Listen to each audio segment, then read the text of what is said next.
Vamos lá então, gurizada. Estão vendo minha tela aí? Vamos lá. Então, firewall de rede. Depois vou explicar por que esse motivo de firewall de rede. Então, um sumário aqui, que a gente vai ver um pouco, né, sobre o conceito, o que é firewall. A gente tem a noção do que é firewall. Mas o firewall pode atuar em várias, digamos, várias camadas diferentes aí. A gente está acostumado a camada de rede, camada de transporte. Então ele bloqueia endereços, bloqueia portas, mas ele bloqueia protocolos, ele bloqueia flags de protocolo, o histórico, protocolos de rede. Então, o que é importante para a gente conhecer firewall? Tem que conhecer protocolos de rede. A gente vai fazer filtragem de protocolos de rede. Se o cara não entende protocolo, vai fazer o quê? Certo? Tipos de firewall que existem, uns que se classificam, né, de alguma forma aí. Isso aqui é uma coisa meio complicada de tu classificar. Ah, esse aqui é um firewall que faz tal coisa. Hoje as firewalls têm diversas funcionalidades, né? Atuam em várias camadas também. Projeto de firewall, como é que se implementa um firewall, então? As aplicações, uns estudos de caso aqui e algumas referências. Então o conceito, esses autores aí, Cheswick e Belovin, inclusive tem um livro deles disponível aí, depois eu vou mostrar para vocês a referência. Os caras classificaram o firewall como uma coleção de componentes ou um sistema localizado entre duas redes e que possui as seguintes propriedades. Todo o tráfego entrante e sainte, obrigatoriamente, deverá passar pelo firewall. Pô, que é importante. Onde é que eu posiciono o firewall? Eu tenho que posicionar o firewall onde todo o meu tráfego entra e sai. Se eu botar uma máquina em paralelo ao firewall, não adianta nada. Pô, todo o tráfego vai sair por onde? Ora, pode sair por um gateway que não tem firewall ou pelo gateway que tem firewall. Se o cara puder configurar, ele vai passar sem firewall. Né? Somente o tráfego autorizado, de acordo com a política de segurança local, deverá ter permissão de passar pelo firewall. Então, o que é a polícia de segurança local? Quem define?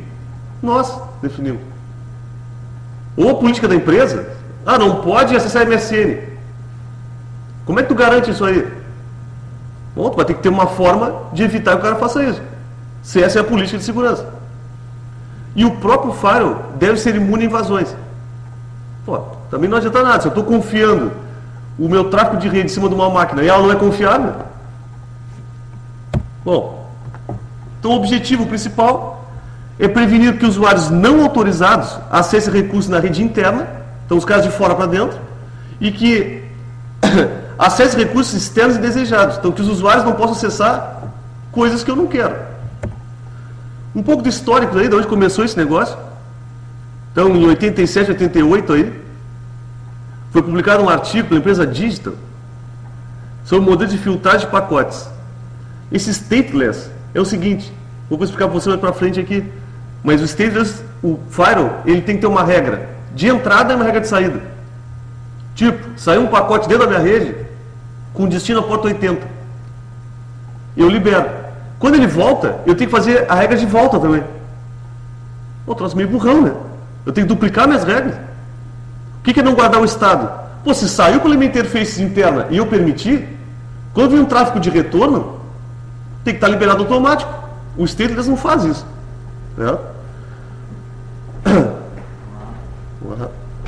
Em 89, 90, começaram a aparecer as primeiras tentativas de firewall, chamadas stateful. O que são esses statefuls? É isso aí, tipo TCP. Eu iniciei a conexão de dentro para fora, quando vem o retorno da conexão, já está liberado. O firewall guarda isso. Em 91, o primeiro firewall comercial, chamado DexSeal, que era baseado em proxy de aplicações. Lembra do Squid lá, que é um proxy? Então esse cara se baseava em proxy de aplicações, ele conhecia a camada de aplicação. Em 92, foi lançado o firewall comercial da empresa Checkpoint, Firewall One. Existe até hoje esse cara aqui. Essa empresa Checkpoint aqui é uma das comerciais, né? Talvez a mais importante, a mais popular. Em 93, aparece o IP Filter na distribuição FreeBSD. Por que isso aqui é importante para nós? A gente vai trabalhar com IP Tables. E o IP Tables é baseado no IP Filter. Então, como é que foi a evolução disso? 94, o FreeBSD IPFW, então já com avanço em cima do IP Filter. Em 95 apareceu a primeira versão do IPFW ADM no Linux. que era baseado em PFW do FreeBSD.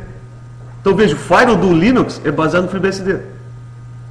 Em 97 apareceu o IP-Chains, que foi muito usado, né? Bastante usado. Ele é stateless. Então, esse é o problema. Tu cria a regra, tem que criar a regra de entrada e de saída.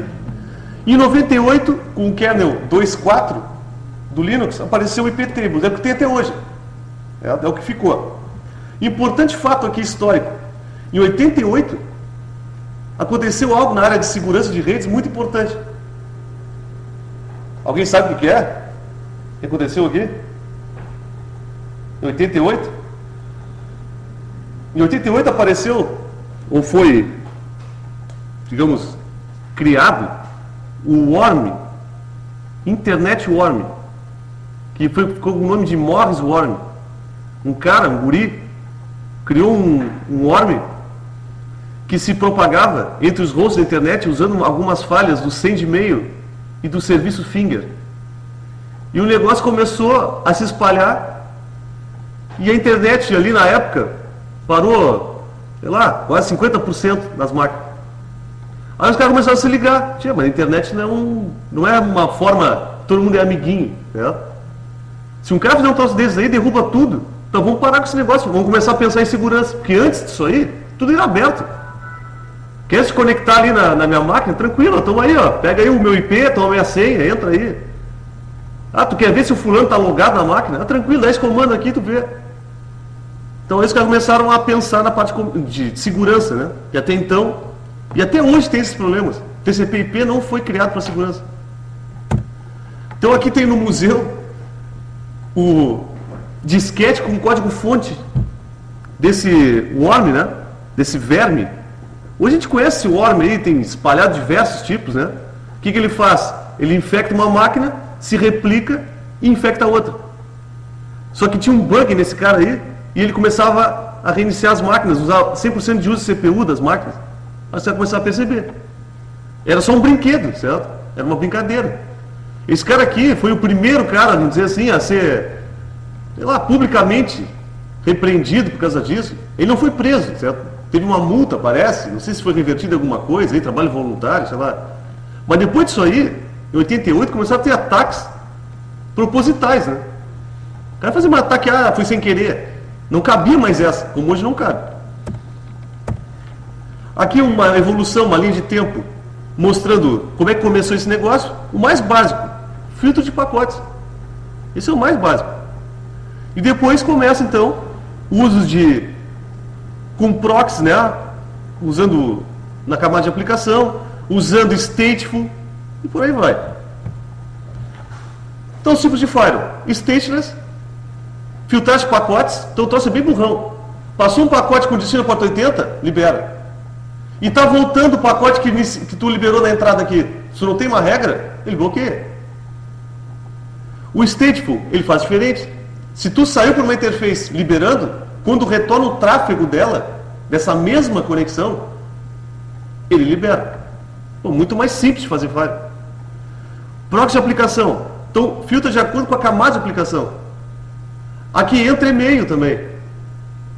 Se eu quiser bloquear, por exemplo, serviço de e-mail, vamos pegar o caso aqui, nós vimos a prática de e-mail. Qual é que era a porta do SMTP? 25. Se eu não quero receber e-mail nenhum, eu bloqueio a porta 25 já era. Mas não é isso que eu quero fazer.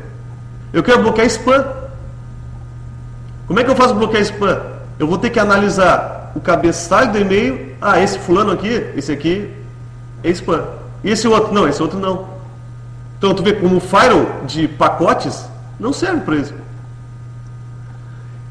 E o firewall de aplicação são as limitações que eu tenho na própria aplicação.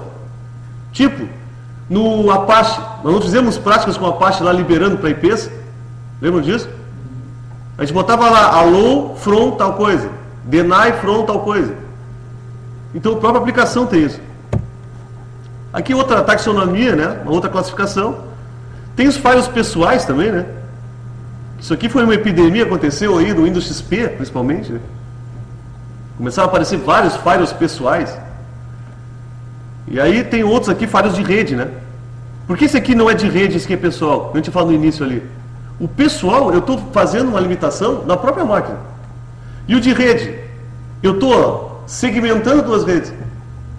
O tráfego que passa de um lado da rede, passa pelo firewall. Aqui é diferente, o tráfego chega aqui. Ou o tráfego sai dessa máquina para fora. Esse cara aqui fica no meio, certo? Bom, protocolos de rede. A gente está acostumado a ver isso aqui.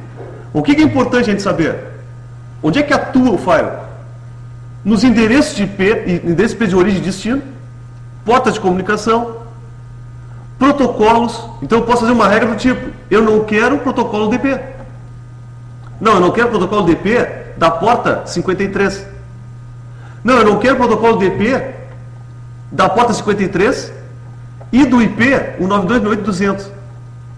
Então tem vários níveis onde pode atuar aí. Além disso aí eu tenho as flags do protocolo TCP. O que são as flags? Vocês lembram do three-way handshake? Não é isso? Flag sim, sim mais EC, EC. Eu posso, por exemplo, liberar um determinado acesso só quando for início de conexão. O que isso quer dizer? A porta 3000 só se alguém estiver iniciando a conexão. Se a porta 3000 estiver passando, por exemplo, com o tráfego iniciando de fora, eu bloqueio. Se eu inicio com a porta 3000, beleza. Se não, não permite. Dá para fazer esse tipo de coisa. Então, onde atua cada uma dessas camadas, onde cada um desses protocolos atua, na verdade, né? Ainda é possível trabalhar no acesso à rede aqui, na camada de enlace. É possível bloquear por endereço físico. Também dá para fazer o bloqueio por endereço físico. Só que é bem mais limitado, né? Endereço físico eu não tenho, por exemplo, endereço IP. Eu só tenho endereço físico mesmo. Eu bloqueio se o destino é tal endereço físico ou origem, só. Eu uso bem restrito, mas é possível. Aqui um exemplo do cabeçalho IP, né? Então o que a gente bloqueia aqui no firewall? Endereço de origem, endereço de destino. Pode bloquear por algum outro campo aqui? Pode. Campo TTL? Pode fazer. Tamanho total? É possível fazer isso aqui, não é comum. Tá? Aqui, ó, eu tenho, diferente de service, tem algumas flags aqui que marcam os pacotes. São marcações. Então eu poderia, por exemplo, se o cara marcar o pacote com um valor aqui, eu libero. Se não, não. É possível fazer isso. Isso aqui não é usado para esse tipo de coisa, mas é possível fazer.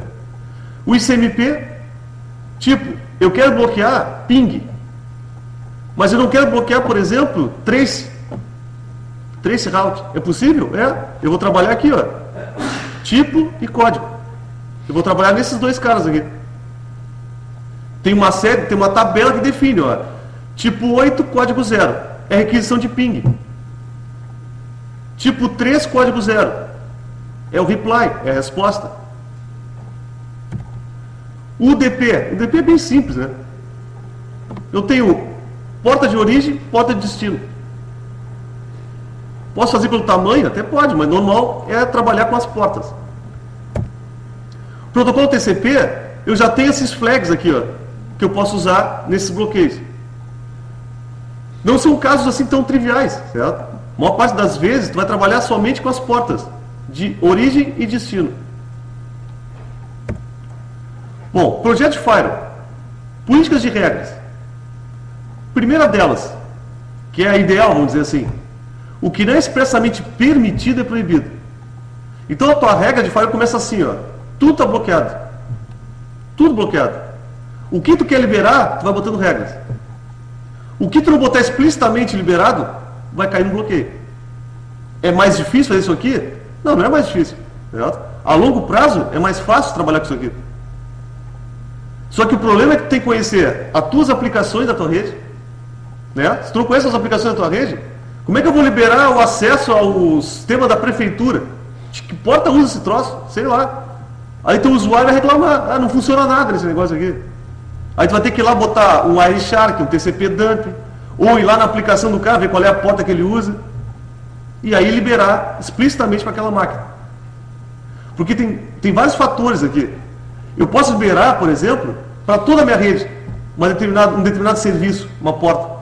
Ou posso dizer que aquela máquina ali tem liberação. Que é o melhor, né? Tinha só aquela máquina ali, acessa o sistema da prefeitura. E essa outra? Não, essa outra aqui não é para acessar. Vê, dá trabalho isso, né? Dá trabalho fazer isso aí. Se tem uma rede grande, quantas exceções tu vai ter? Então o que é comum o administrador fazer e é errado? Ah, tu quer acessar a porta 3000? Tá, libera para toda a rede 3000. Tá, mas aí o cara está usando a 3000 e está usando uma aplicação que não deveria. Porque aqui, vejam, se está usando a porta 3000, o cara pode estar acessando SSH na porta 3000, pode estar usando HTTP na porta 3000, o que impede? Então veja, bota o BitTorrent na 3000. Não, vai acessar ali. Ah, mas é a porta 80, o cara pode liberar, mas aí tu faz o proxy.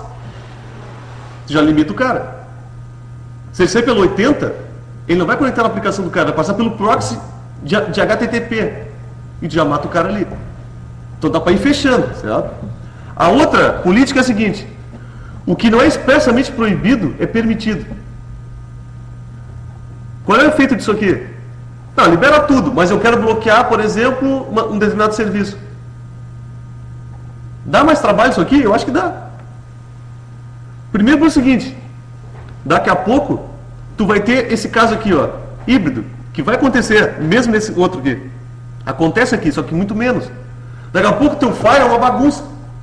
Tá tudo liberado, mas aí eu tenho 300 regras bloqueando o troço e mais umas 100 liberando algumas exceções para esses bloqueios. Porque assim, ó, tá tudo bloqueado na porta 3000, mas aqui ali pode. Tia, daqui a pouco tu tem 1000 regras aí. Isso aqui é ruim de administrar. Tá? É mais tranquila. Porque o que vai acontecer? Tu pode ter liberações e bloqueios nas liberações. Um exemplo, tá tudo bloqueado teu file. Tu quer que, por exemplo, todo mundo acesse a porta do MSN, menos 5 máquinas. Tu pode fazer. Tu cria uma regra liberando para 1863 do MSN e pega essas 5 IPs dessas máquinas aí e bota como bloqueio para elas.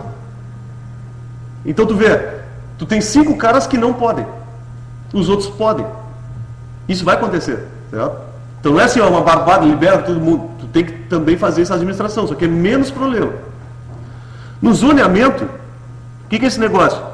Eu vou ter sempre uma rede interna e uma rede externa. Então, a minha interface de rede interna, a minha interface de rede externa. Por que interface? Porque o tráfego passa na interface. Ele entra e sai da interface. E eu tenho o DMZ, Demilitarized Zone aí. O que é esse troço? Normalmente no DMZ eu vou ter os meus servidores. Por que os servidores? O servidor, pessoal, de e-mail, ele é público. Não é? Como é que eu vou receber e-mail se eu estou bloqueando o acesso a ele? Outra, o meu usuário vai acessar um servidor de páginas público. Só que esses caras aqui, ó, eles ficam numa chamada DMZ porque eles não estão junto com a minha rede interna. O tráfego que vem de fora pode acessar esses caras aqui. Isso aqui são serviços públicos. Tá, mas aqui dentro, vai acessar um host aqui direto? Não. O meu banco de dados aqui tem acesso daqui, desse servidor? Tem. Só que eu boto uma regra nesse file e digo o seguinte, ó, somente esse servidor pode acessar esse banco de dados. E o cara que vem de fora aqui? Não. Então, é bastante comum ter isso aqui. Porque facilita as minhas regras de liberação aqui, ó, e eu consigo isolar esses serviços públicos da minha rede interna. Essa é a grande vantagem. Em MongoDSL aparece DMZ aqui. Já viram isso? O que ele faz, na verdade? Ele faz um NAT 1 para 1. O que é o NAT 1 para 1? Chegou no IP do modem e joga tudo para cá. Joga tudo para a máquina interna. Tudo. É um NAT 1 para 1. É como se fosse uma regra de firewall. Tudo que tiver nesse IP vai para esse. Aí vai tudo. O DP, TCP, ICMP, tiver. Mas aí qual é o problema, né? Só tem uma máquina. Certo? Então não tem como compartilhar. Só se essa máquina aqui, ó, seja um firewall, né? Pode ser um roteador. E aí tu joga as tuas máquinas atrás dela. Pode fazer isso. Então tu faz o DMZ até esse cara aqui, por exemplo, e esse aqui tem 2 interfaces de rede. A outra interface, ele tem uma rede interna aqui. Pode fazer assim, usando DMZ. Só que é o mesmo efeito de bridge, né? E bridge consome muito menos recursos do modem. Bom, aplicações. Então, no Windows XP, o Personal Firewall aqui, que é um dos modelos Zone Alarm, o Microsoft Windows 7 e o Modern Router DSL. Então, aqui do Windows XP, vamos fazer nossa primeira prática com o Windows XP aqui. Ah, uma barbada? Vamos ver se é barbada. Vamos ver a prática e ver o que acontece. Eu acho fácil, mas vamos ver. O pessoal da noite aí toma um ferro aí, vamos ver. O Zone Alarm. Então, quando o Windows XP veio no Service Pack 2, veio o Firewall, né, ativado por padrão e tudo mais. Aí começou a ter esse interesse por Firewall. Mas vejam, eu tenho um Firewall numa máquina que está atrás de NAT, eu só tenho proteção para minhas redes, para meus hosts internos. Porque o IP dessa máquina não é visível externamente. Não é? Não enxerga. Se eu tentar acessar essa máquina, não vai adiantar nada. A quem eu faço bloqueios? As máquinas estão na mesma rede que eu estou.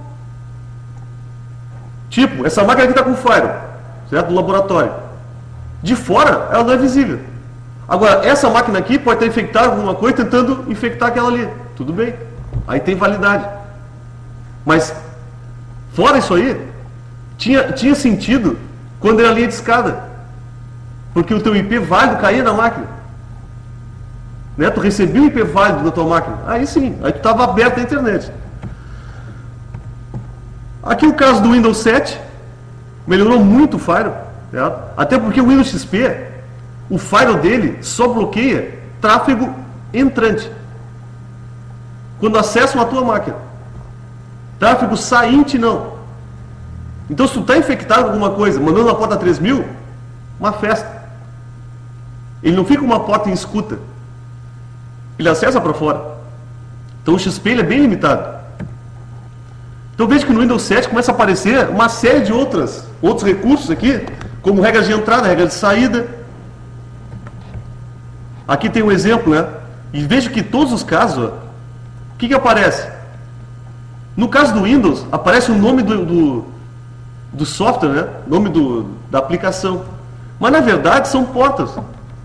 Então todas as regras passam por isso aqui, ó. Tipo de protocolo, porta local, porta remota. Se for CMP, tem suas configurações.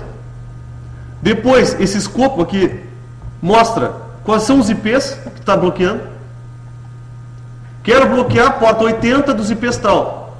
Vejam, a forma como tu cria as regras vai diferenciar um do outro. Mas o que tu está fazendo é igual. E aqui um exemplo de um modem DSL. Também tem as mesmas coisas. Ó. Regras para entrada, regras para saída. Então, tipo, esse cara aqui, vou pegar um exemplo. Ó, autorizar, e eu tenho qual é que é a ação, né? Autorizar ou negar. Aqui tem negar, por exemplo. Autorizar protocolo DP, interface de origem, qualquer uma, endereço de origem, qualquer, máscara de origem, qualquer, opções de porta de origem, não interessa, interface de destino, não interessa, endereço de destino. Para esse IP aqui, a máscara é de host, né? Qual é que é a máscara de host? Identificando uma máquina. É o barra 32, né? Não é isso? Máscara de subrede, barra 32. Porta de destino, 8000, 8005. Então o que eu estou fazendo? Qualquer tráfego que entrar aí, que aqui é entrada, né? Ó, qualquer tráfego que entrar com destino a esse IP nessas portas, autoriza. Bom, em Linux então, mostrando aquela parte histórica ali, né? Kernel 2.0, tinha o IPFW, ADM, até no Kernel 1.1 já tinha esse cara aqui. O Kernel 2.2, o IP Chains.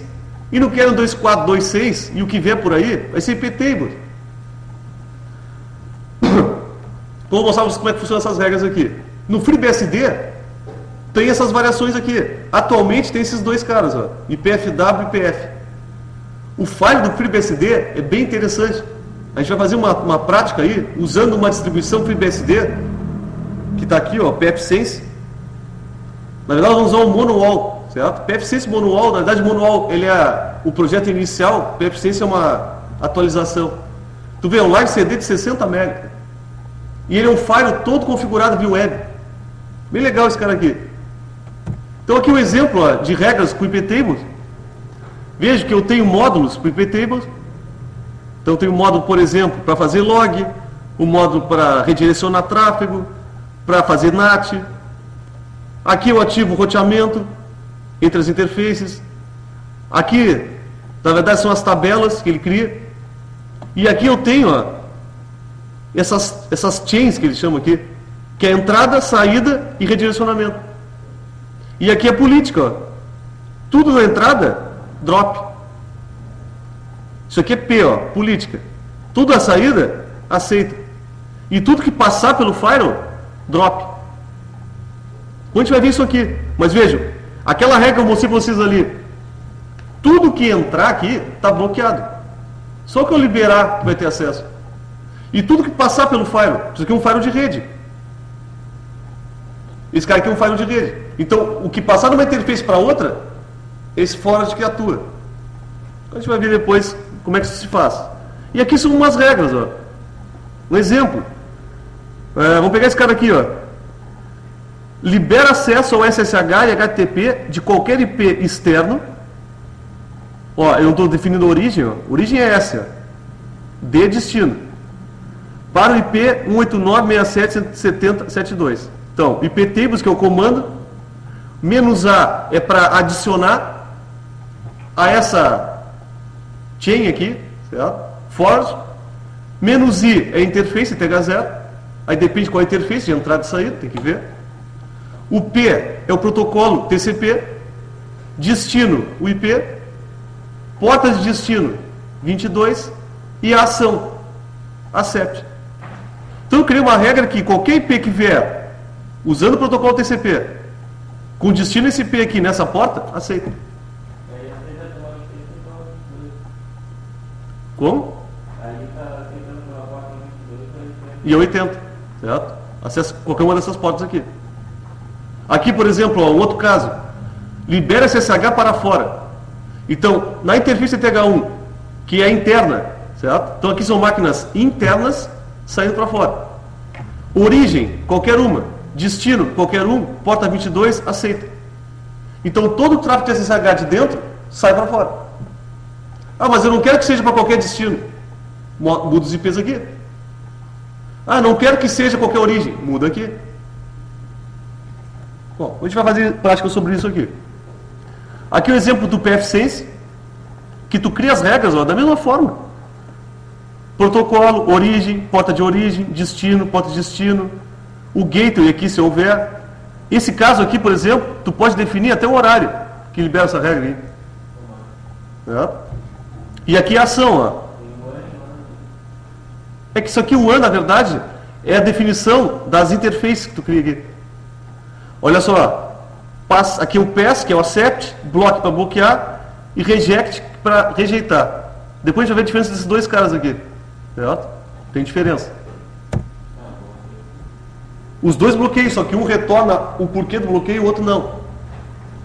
Isso é importante porque alguém pode estar varrendo tuas regras de firewall e aí o cara fica testando. Ó. Ah, essa regra aqui, o firewall retorna uma mensagem dizendo ou resetando a conexão ou mandando uma mensagem CMP de porta inalcançável.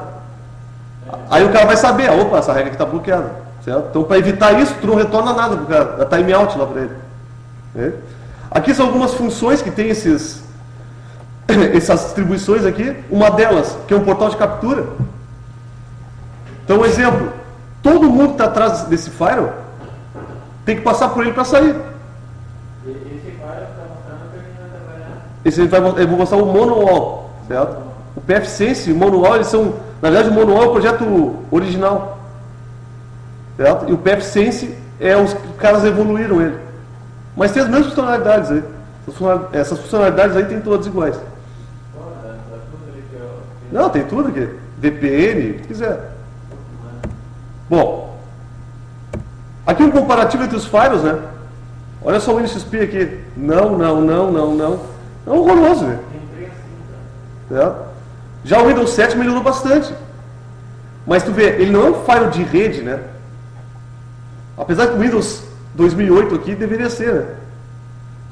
Mas ele não tem algumas coisas do tipo redirecionamento de portas. Isso aqui eu tirei da Wikipedia. Né? Então tu pega aí um IP Tables. Tem, inclusive, a parte de inspeção Layer 7. Esse Layer 7, o que é? Tu poderia bloquear pacotes na camada de aplicação. Tipo, quero bloquear o BitTorrent.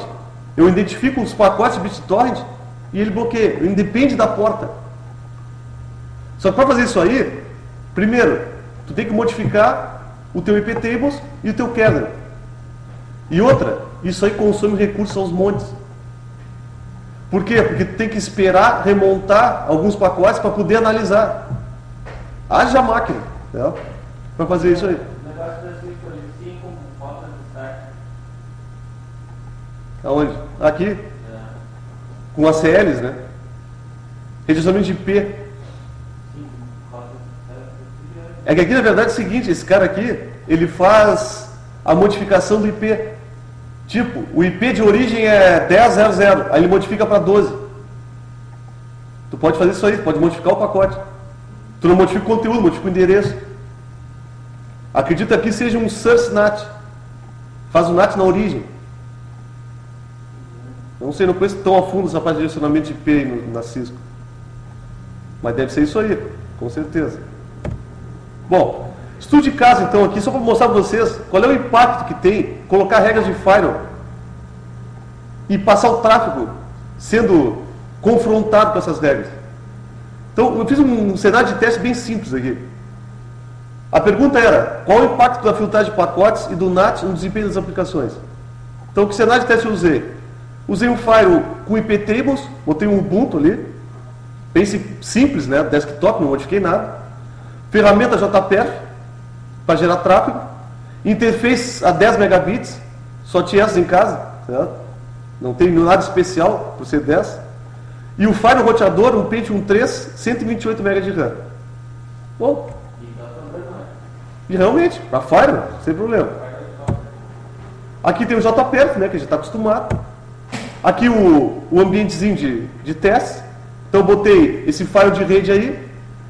Dos dois lados botei máquinas e gerei tráfego entre elas. Aí o que eu fiz na realidade aqui?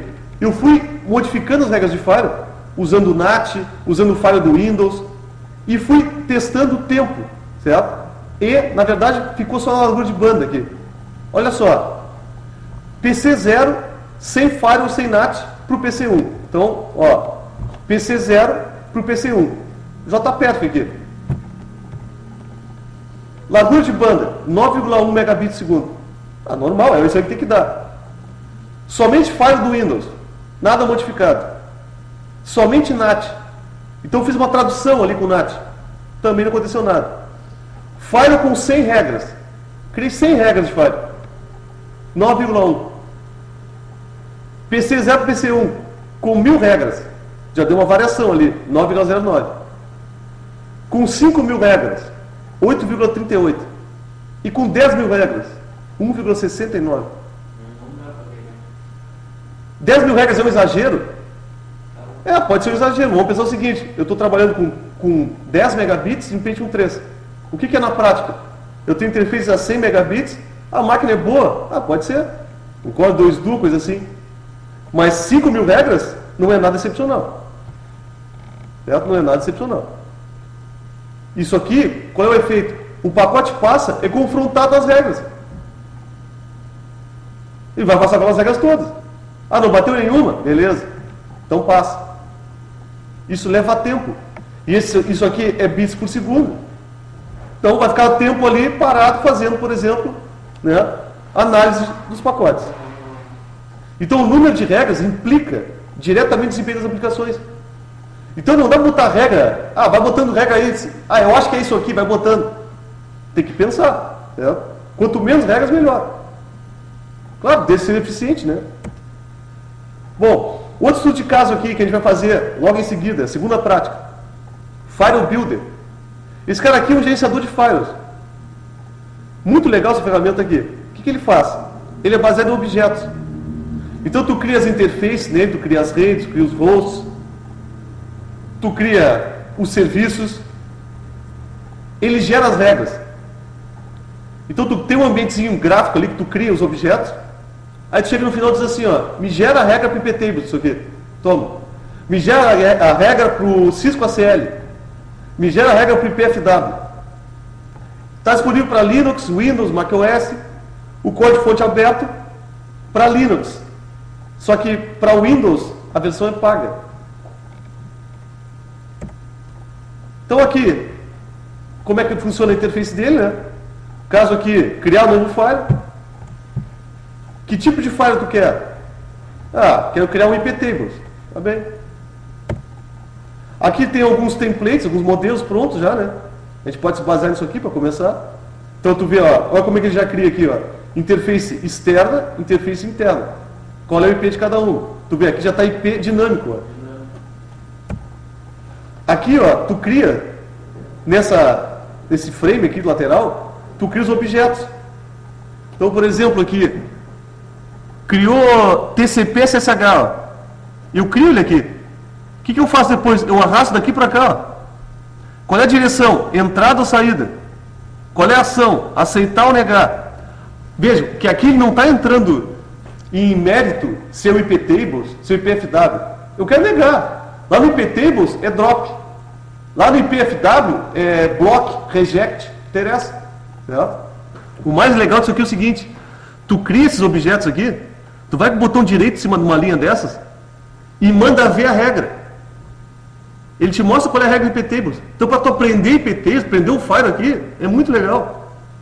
Ah, não sei como é que eu faço para fazer um NAT, não sei, sei lá, um NAT 1 para N no IPFW. Tu cria ele aqui, ó, tem NAT aqui, tu cria ele aqui, vai com o botão direito, manda ali, compilar a regra. Ele te mostra em texto qual é a regra. Tu copia e cola lá no teu file. Outra coisa que tu pode fazer, tu pode criar todo o teu file aqui e mandar aplicar no teu servidor. Ele faz um SFTP ou um FTP e joga lá dentro do file. Então tu gerencia tudo por aqui. Certo? Aqui tem a demonstração que na verdade vamos fazer a prática, né? Bom, conclusão então, né? Os files são um importante recurso para aumentar a segurança dos hosts. Não é o único recurso de segurança. A gente sabe disso, não tem nada a ver. Eu posso ter meu file no Windows XP, por exemplo, ativado. Como é que eu me infectei? Ora, tu pegasses, por exemplo, recebesse um e-mail, acessasse uma página, instalasse um software, e o software, na verdade, se conectou externamente. Onde é que entrou o file aí? Nada. O cara não acessou nenhuma porta, nenhum serviço na tua máquina. Foi a tua máquina que acessou um serviço externo. Só para dar um exemplo do XP. Existem diversos tipos de implementações com ótimas alternativas em código-fonte aberto. Então, no caso aqui, IPTables é extremamente usado aí, mas não é a única solução. Tem soluções comerciais também. Né? São pagas, obviamente, mas dependendo do caso, pode facilitar a vida de quem está administrando aí. E deve-se haver um cuidado aí com o número de regras, por causa do desempenho de rede. Você pode comprometer. Principalmente em redes locais, onde tem tráfego muito alto. Tipo, interface gigabit. Tu começar a gerar tráfego de backup, por exemplo, entre essas duas interfaces aí. E se tu tiver um firewall com 5.000 regras, vai ser um horror. É. E aqui um exemplo, né, do firewall do Windows XP. Né? Pelo menos tem a porta ali, espero que tenha a chave naquela porta. Mas tem uma cerca viva ali, rapaz. Tá bem. Aqui outra brincadeira também, né? Acesso negado aí pro demônio. Livros, então, pessoal. Aqui tem um link, depois você pode pegar nos slides. Esse livro aqui, a primeira versão dele, que é um dos livros precursores sobre firewalls, que daqueles autores lá do início dos slides, ó, Chiswick Beloved, Firewalls and Internet Security. Aqui, né, o cara repelindo aqui o hacker esperto aí, que fala sobre firewall, em contexto mais genérico aí. É um livro de 97, se não me engano, né, que tem bastante coisa a respeito disso. Esse outro livro aqui do Stalins, ele fala sobre firewall mais conceitual. Ele não entra no mérito de IPTable, nada disso. Já esse outro livro aqui é muito bom. Esse livro aqui mostra a implementação mesmo de firewalls. E esse aqui também, certo? Só que esse aqui é mais voltado para Cisco. E esse outro aqui que tem em português, pena que não tem mais edição desse livro aqui, que mostra passo a passo como criar o Firewall, certo? Mostra ali como é que são as regras, o que faz cada uma. Bem legal. Mas tem muito material sobre P-Tables. Vou mostrar para vocês ali, tem livros sobre P-Tables gratuitos. São referências nessa área. Aqui, os sites, então a documentação do P-Tables, um pouco do histórico sobre Firewalls, aonde se baixa o Firewall Builder. A gente tem aqui um servidor Mussum, mas onde vocês podem baixar. A evolução de firewalls comerciais. IPFW para Windows. Tem os malucos aí que portaram o IPFW do FreeBSD para Windows. Tem louco para tudo, né? Monowall, distribuição, nós vamos dar uma olhada. PFSense. Além dessas aqui, essas aqui são em cima de FreeBSD. O IPCOP é em cima de Linux. Então tem Brasil FW, IPCOP, tem distribuições que são só Firewall. Esse IPCOP é web também? É web, todos têm a mesma interfacezinha ali, tu adiciona módulos, é bem simples de trabalhar com esses caras aí. E aqui o comparativo de firewalls aquele, deixa eu mostrar para vocês.